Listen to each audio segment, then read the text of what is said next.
Hi there, how are you? So this is video fears number 5, and I want to sort of summarise what we've already done. We've talked about looking at the lens, not looking at your screen, not looking at your script. We've talked about having a conversation, imagining who it is you're talking to and just going for it. Remember that it doesn't matter if you mess up, because it's your video until you share it publicly. You can edit your video afterwards, you can change it, you can completely scrap it. We've talked about thinking about what you want to say, and if it's a short video, go with the flow, know what you're going to say, and either memorize it if you're good at memorizing, which I'm not, or going with the flow, knowing enough about your subject and your topic that you can just talk about it without needing your notes. If it's a longer video, read the first part, memorize that, go with the flow and talk that. Stop at a certain point that is a sensible point to stop at, and have just a static image of you, a smile.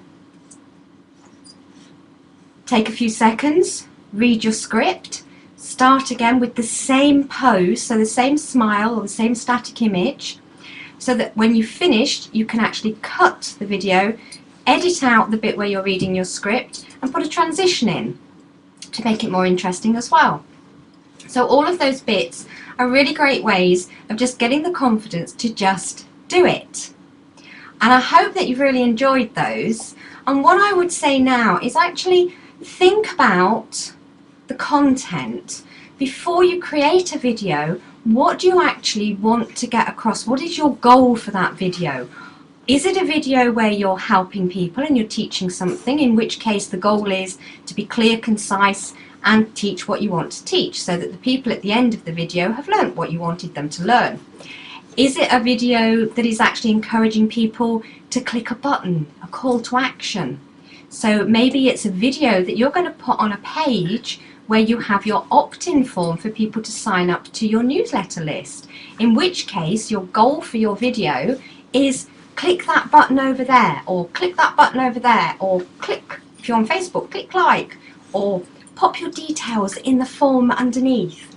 So you will want to think of the content that is really compelling, that makes them want to put the details in the form.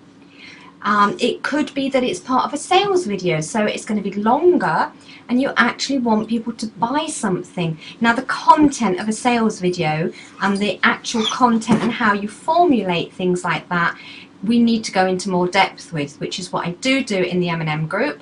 And I also have programs, I've got a 90-day video program that would help you with that as well if you're interested. Or go and do a bit more research, but you need to think about copywriting and formulating things to actually get people to take that action. But you, for a starter, need to know what it is you want to achieve through your video. It might just be a free video where you're just giving some information and you don't want your audience to take an action at the end of it.